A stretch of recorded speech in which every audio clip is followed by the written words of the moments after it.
They made a horn that they scratch brush up. They never did this there. I never saw one look like that. But it was plated silver. And then this guy would go and turn the water on right by the aisle there. It would run down on the drain. And he'd turn that there while the brush was wire brush. Beautiful. I'm telling you, it was beautiful. And the inside of it, they put it in a tank. I used to talk to the guy that did that. He put it in a tank, put gold. He plug up the bell, you know. Plug that up, put gold in there, and the gold would plate that inside. And when that got through, you've never seen such a beautiful horn. C.G. Conn's. But they never had that here.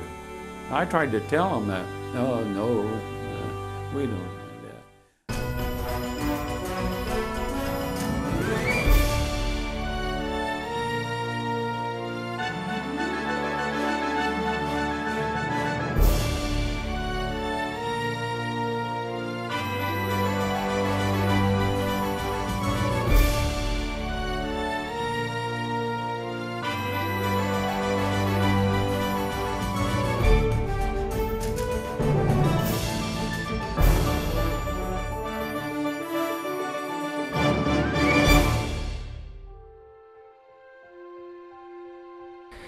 Hello and welcome to the story of the Conn Selmer Strike.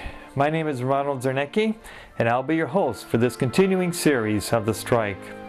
I also worked at Bach and I walked the strike line at the Vincent Bach facility in Elkhart, Indiana, and I'll be sharing my story along with the strikers' stories throughout this series. In this episode we'll be looking at the reasons for the strike.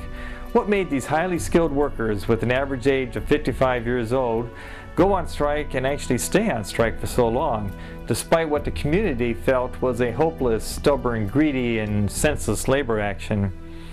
One of the first concerns we hear from the community, online forums or letters to the editor, is that companies need to be competitive, that labor costs make a product expensive, or that unions actually hurt a company.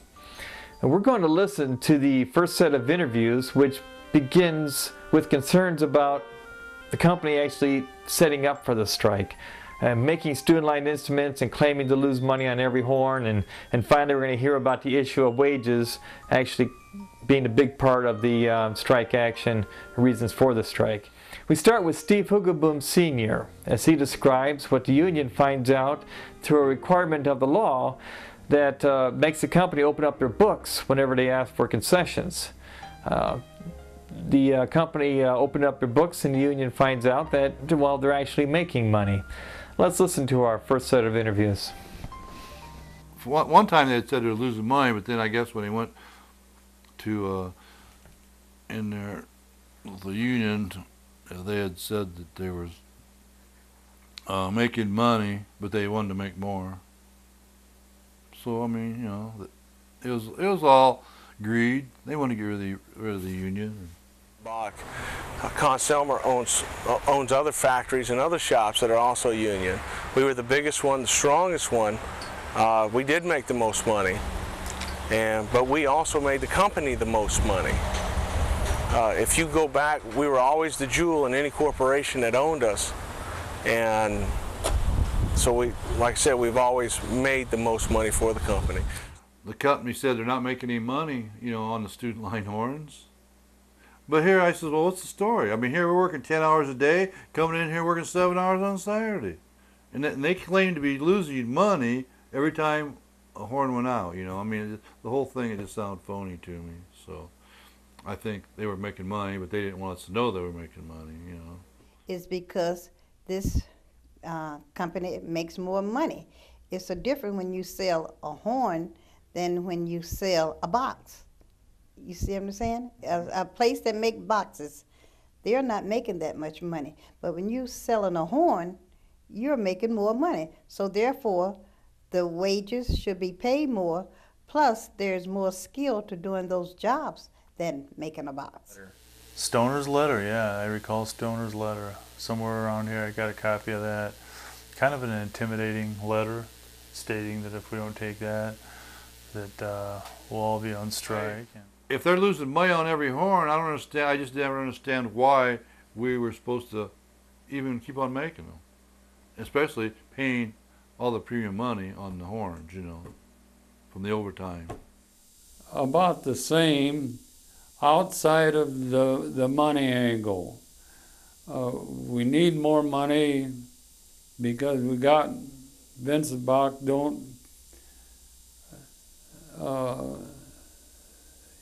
I guess they don't realize that we got skill. And when you got skill to build a horn that people want, you should get paid for it.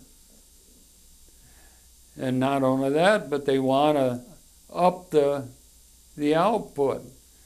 They want you to work harder and longer. Well, when they do that, well, you've got to have a raise in pay. There's no way out. You've got to have it.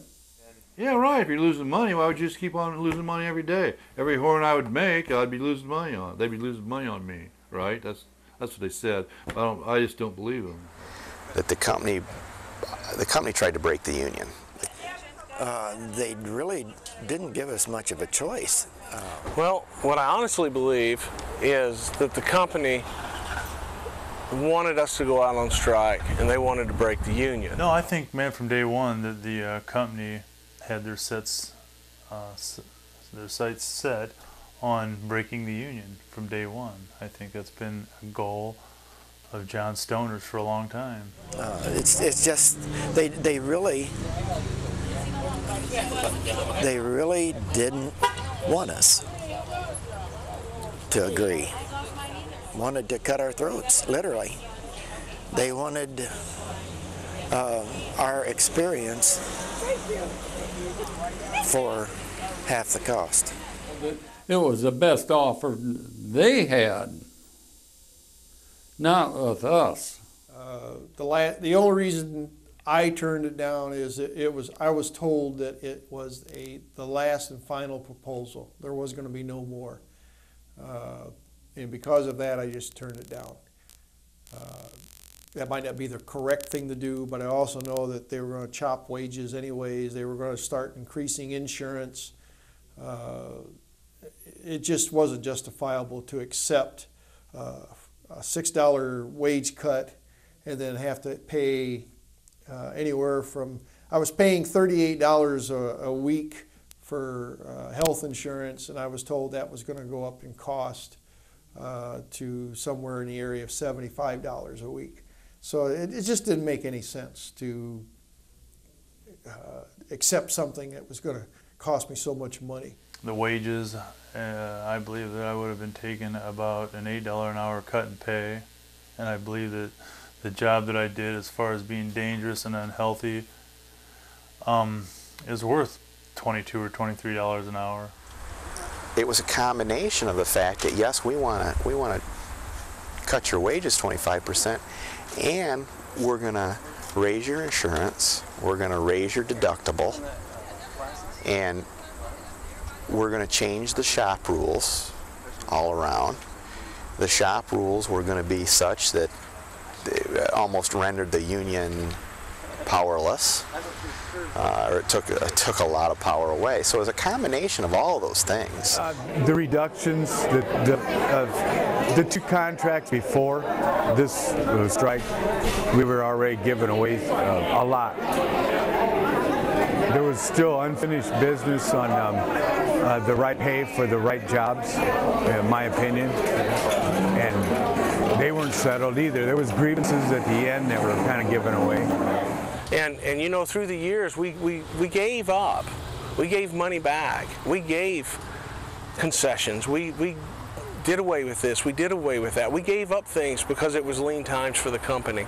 And then in the better times, you know, we got things back.